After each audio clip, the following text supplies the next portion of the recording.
That's my bad, Mom.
Going for tech. I gotta go for tech.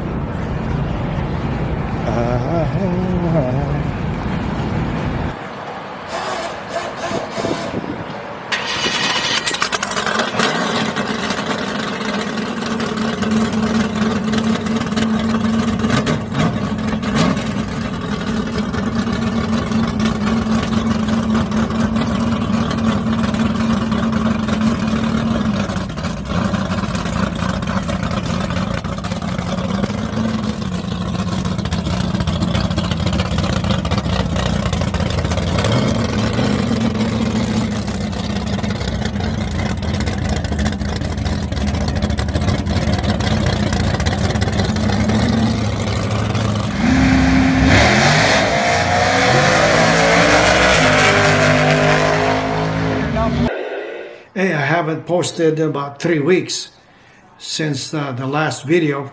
Like I was saying that my Facebook page has been hacked and some nasty stuff going on, so I have to report just to protect myself from any kind of issue when these crooks are trying to make money off the site, and of course that will reflect bad on me. So please spread the word that my channel's been hacked, and that's not me doing all that. I guess they're into selling whatever they can get.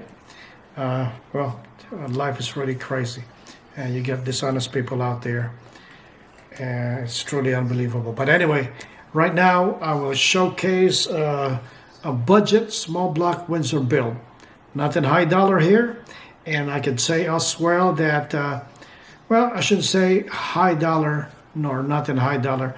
It's got aluminum heads, and they're really affordable. It's an Avenger cylinder head.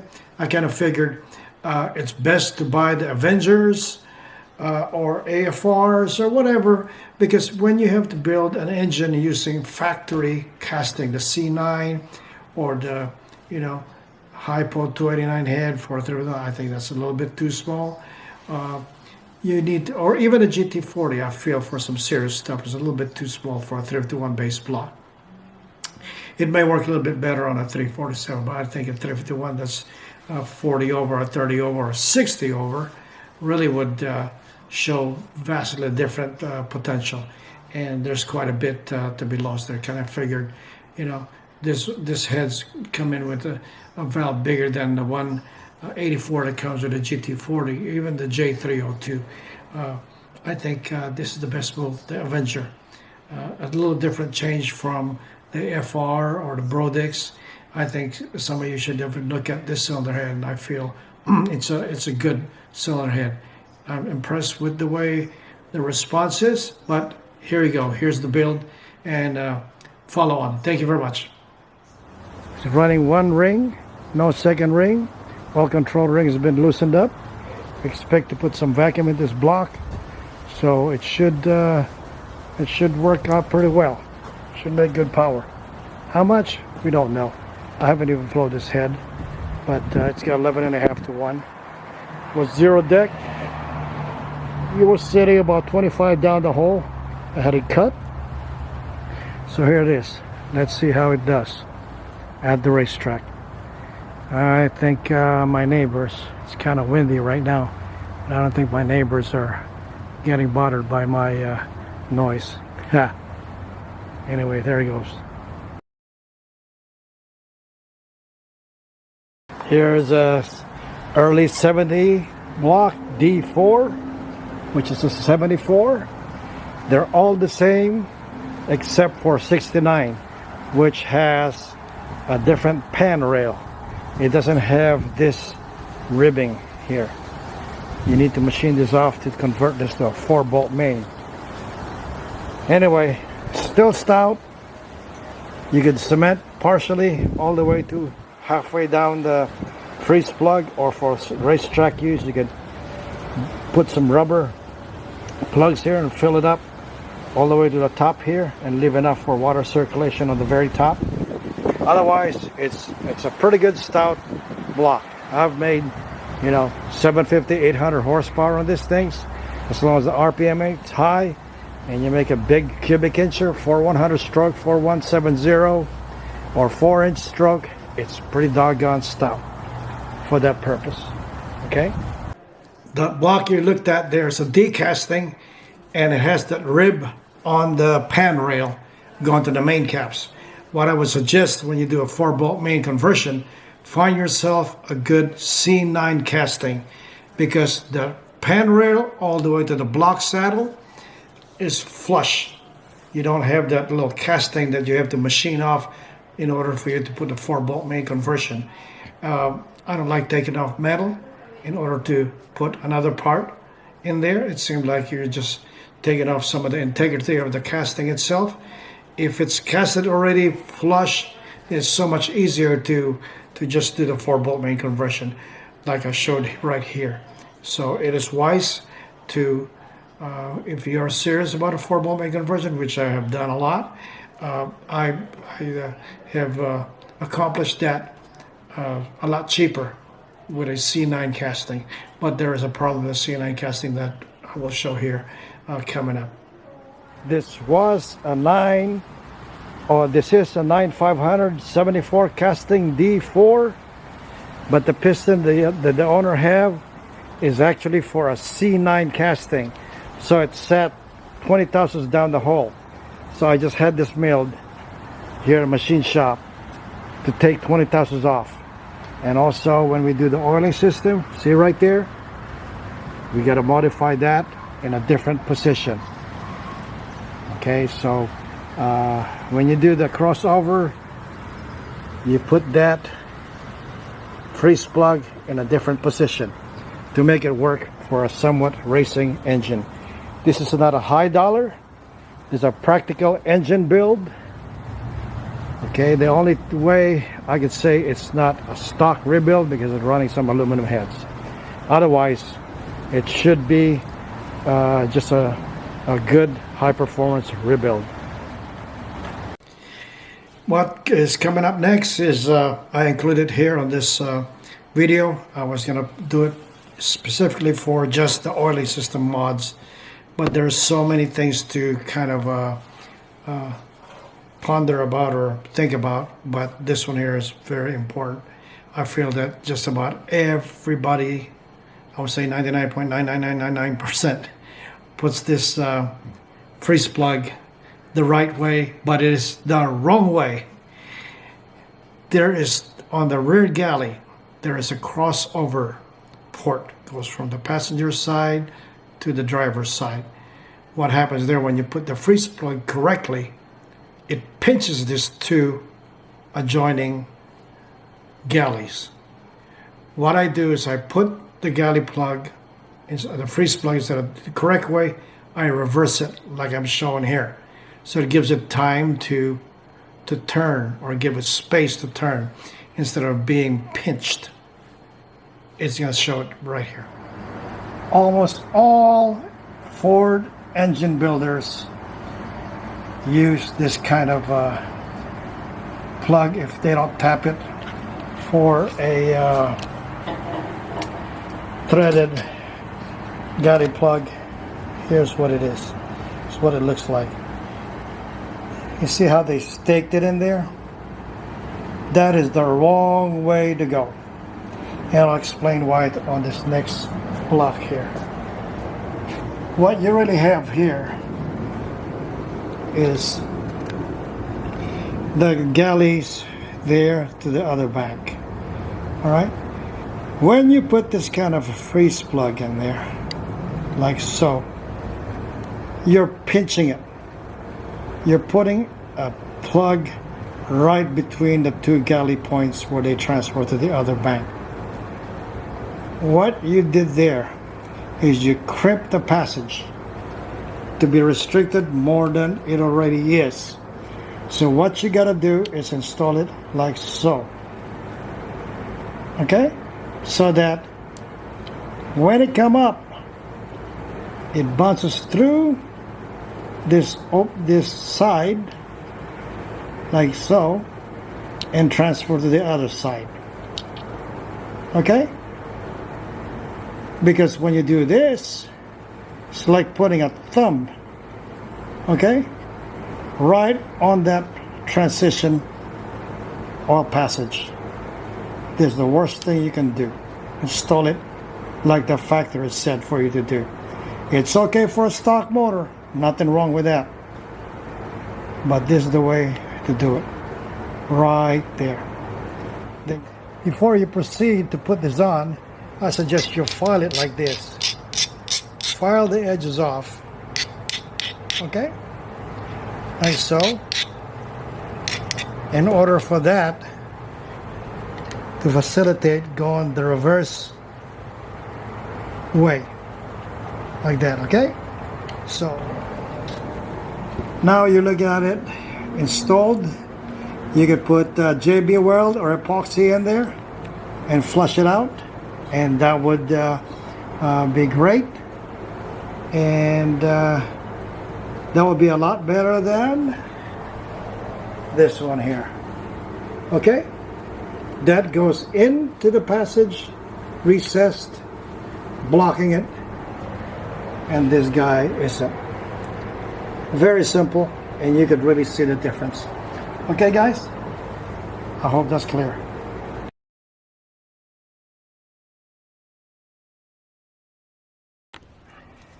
KB136 right here, okay, and it says pre-71 block. Actually it should be 69 block only, where it's 20,000 shorter deck height. That's why I milled this block 25,000 and end up with a 0 deck, because I think the connecting rod was resized before, so I might have got a little shorter by 5 thousandths, which is not uncommon. Now 60 to 64, 60 cc is 11.9, 64 is 11.3, 55 is 12.7. This is a 62 cc head, so it sits right about 11.5, like I always said. It's a streetable combination, not high compression, decent compression for the street, but it's very streetable. This build will run on pump gas, but if you want to put a little 100 octane or whatever, a little lower than that octane wise, it'll still work. The cam is big enough to do a number on it. So here it is, KB136. This is a single ring layout, missing. I removed the second ring, modified the oil control ring for less tension. So we'll see how this would do.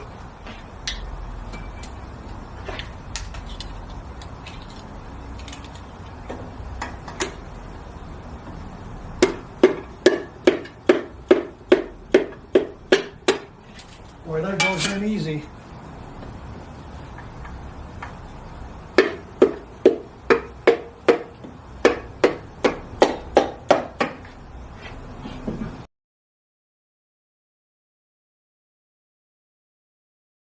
This is the back of the SK camshaft. There are the grind numbers, and now we will look at the cam card. I'd rather see that. Okay, here's the camshaft for that. After we saw the back of the camshaft stamping, this was with a 3500 stall converter, and it says degree the cam at 106, 3 to 7,000 RPM, maybe 7,500. Anyway, here it is. Grind number 534 254, mechanical solid lifter. 553 262 on the exhaust. So there's the intake timing and the exhaust timing. It says cam advance at 106, we would put it at 4 degrees forward. I did not do that this time. I set it at 110 as it says right there. Okay, so it's got more intent on running a small camshaft. Intake timing 286, 294, 70 degrees of overlap. Now here it is. The valve lift, this was calculated with a 1/6 ratio, was at 534, but we're running a 1/7, it's actually 567 now. Again, on the exhaust, 5 lifts is 553, but we're actually at 588, a little short of 600. Overlap 70 degrees, 254 at 50, 262 at 50 on the exhaust. There it is. There's the whole timing. Like I said, this was calculated to be at 106 intake center line, which would put it 4 degrees advance. I did not do that this time because now I got a lot more compression than it was. It was 20 thousandths down the hole. Now here it is. It's at basically 0. Okay. This head, but it's got 11.5 to 1. Was 0 deck. You were sitting about 25 down the hole. I had it cut. So here it is. Let's see how it does. I think my neighbors, it's kind of windy right now, but I don't think my neighbors are getting bothered by my noise. Yeah.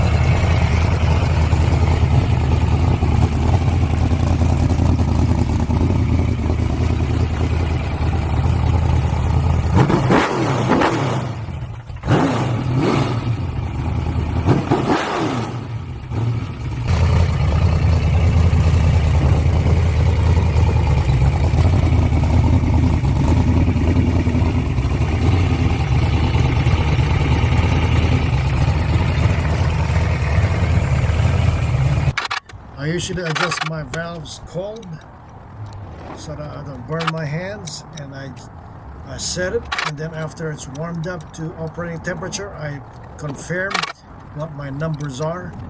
It usually grows between 3 to 4 thousandths with an aluminum head on a cast iron block. And if I set it cold at 11 and I want 14, I recheck it, and usually I'm right about there, 14 thousandths hot with an 11 thousandths cold setting. Same thing with exhaust. Okay, I go about 3 thousandths tighter on a cold set. Hopefully it hits the mark. So if I'm looking for 18 thousandths hot exhaust, I set it at 14 cold, and it usually ends up right there. I would suggest, if you'd like this technique, to apply it. It seems to be pretty good for me.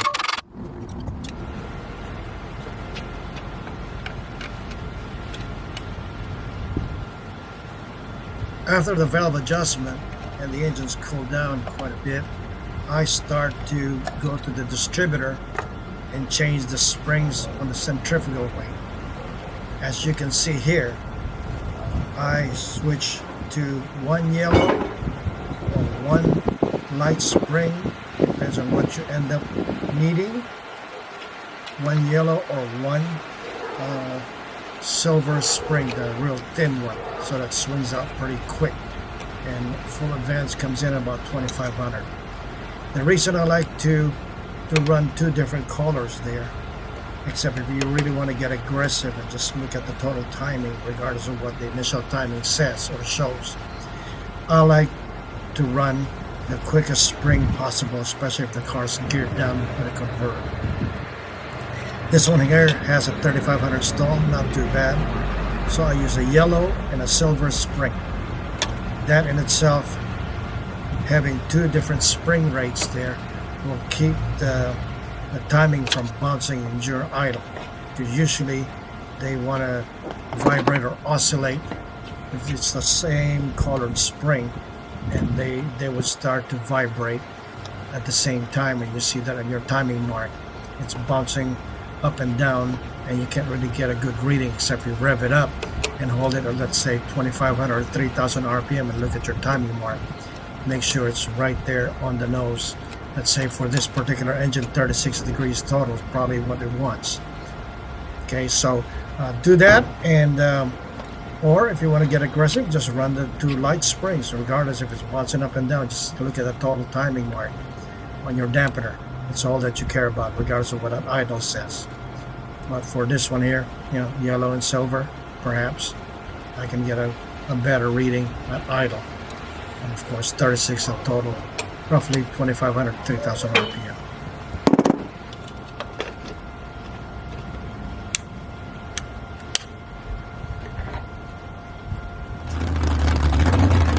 Now the valves are adjusted, the distributor ignition curve quickened up. Notice how quick it revs. It's a lot more responsive. Take note also of the vacuum reading on the vacuum gauge. It's steady as she goes. That tells us the engine is good, and the oil pressure is fine. 65 hot. I've ran it previously. Right now it's starting to get warm again. I think it's sitting around 140 or 160. But eventually it held like 195, 200 with the cap on. But here it is. As you can see, the oil pressure, engine, warm, operating temperature. It's sitting around about 65, 70 idle. And as well as the vacuum gauge right here showing steady. If it's not flopping up and down, if it's bouncing up and down, and you get a weak cylinder, or the valves are not sealing, or you get a loose valve guide, something internally wrong if that vacuum gauge is not reading steady. Take note of that.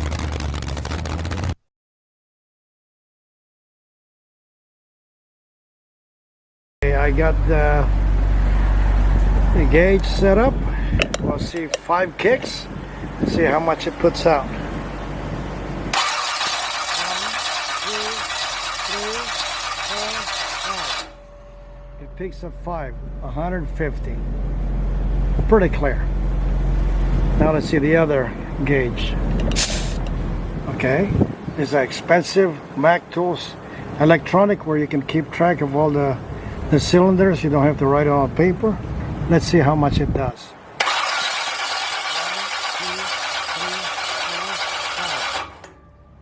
5 hits, 140, and the other one was 100, a little under 150. It was fairly close.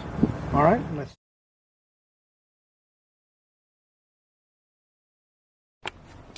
This is the connecting rod to avoid right here, straight cut for the 302, 351, and the 460, 429 series. That is weak right there. See, that's a 90-degree cut, and it'll snap the neck. So avoid these things. But if you're not expecting a lot of power, they will work just fine. Just change the rod bolts. When you do a budget build-up, make sure you use a 351 truck rod that looks similar to this. I think this is a 460 truck rod. The regular Windsor rod and 460's got a straight cut right here, which is very weak on the casting. This one kind of adds a shoulder to it, adding more strength. So you got to see the football style connecting rod or rod bolt. That's the heavy duty Windsor rods, or even the 460 rods. I've used the 460, 429, actually truck rods before. They're strong. Still need to change to an ARP rod bolt or SPS. So, but eventually, if you want to do it correctly, should I say, with a little bit of money spent, just buy some I-beam rods, an aftermarket I-beam rod or H-beam, and rebalance. It's a lot safer. They already come with the rod bolts from the factory, and they have a lot more beef than this.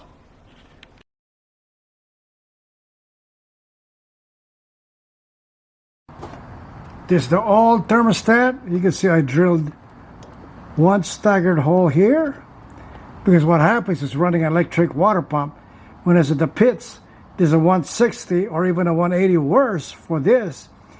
When he parks it after a run, as soon as it reaches 180, the thermostat shuts off. The circulation of water does not go through the block to the radiator.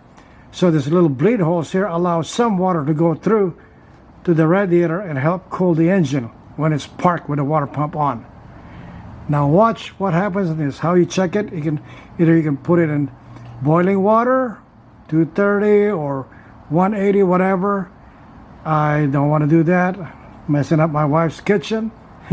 So I use a heat gun. This is a good way to check if your thermostat is opening up before you even attempt to put it on the engine. I've seen some where the engine got damaged.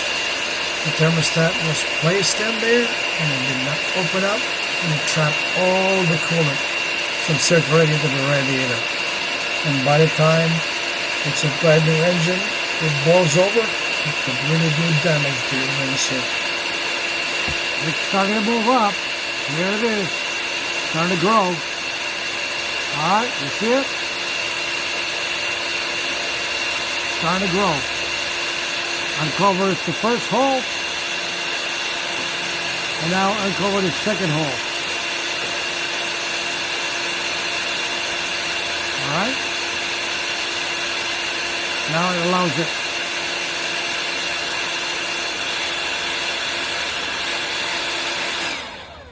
Now you see the thermostat works. That's how you confirm that this thermostat works. So when it cools down, it's going to retract back, and when it shuts off the water, and now the water goes through here and allows it to continue on without the thermostat opening. If this stayed on like this for a while, you'll get circulation to the radiator. But once the engine's cooled down, you won't see that. Alright? Let me see if I can put air in it.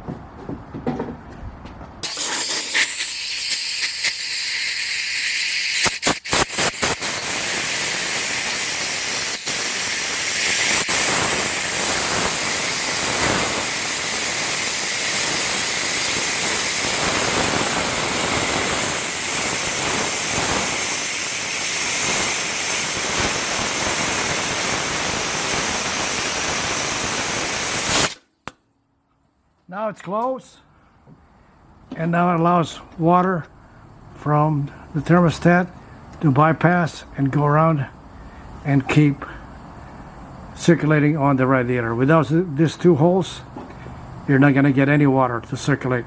And I had this engine running for a while, and I tried to cool it down. The radiator is cold, but the block is still hot because the thermostat is closed. Well, I'd like to point out that I did drill the hole at the thermostat so that with the electric water pump going, it'll keep circulating the water. Not a lot, but a little bit, so that the engine will get water circulation and get cooled down.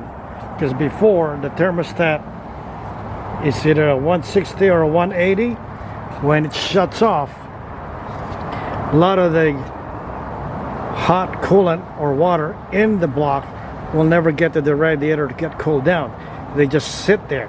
So I had the doggone thing running for about 15 minutes, and the temperature didn't even go down. And I was going, okay, something's going on here. Took it apart, drilled a hole. It's a 160. If it was a 180, it gets worse because it'll take the 180 for the water to start circulating, especially when you're trying to cool down on the racetrack. Okay, so this one here, with that hole, even with a 160 or 180, the water or coolant will keep circulating and cool down the block.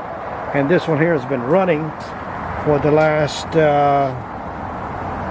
15-20 minutes, and it's down to 130 after about I would say about 10 minutes of trying to cool it down.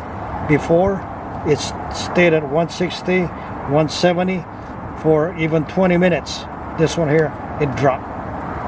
Okay, that's because of the, if you have the bypass, if you have this bypass connected to the water pump, like if this was a stock water pump, yes, you'll circulate water because it doesn't have to go to the thermostat. But with the thermostat closed, it'll definitely shut it off. Okay, you won't allow cooling. Or you see right now, I feel the radiator is somewhat warm, so we know it's circulating. I don't know if you guys can see it, but the water is circulating. All right, before with the thermostat not drilled, it stopped, and this is about 180, 200, and the radiator is cold. Anyway, there we are. Well, I hope that video helps you guys trying to build a street engine. As you can see, that's 11.5 to 1. And then when I did the cranking pressure check to make sure it is under 200 psi, it registered 140 and 148 on the dial type. But the electronic one, I don't know who's more accurate, but the Mac one is electronic, might be. But hey, they're within 8 pounds of each other. It's pretty doggone close. Anyway, I just hope this one was a good help.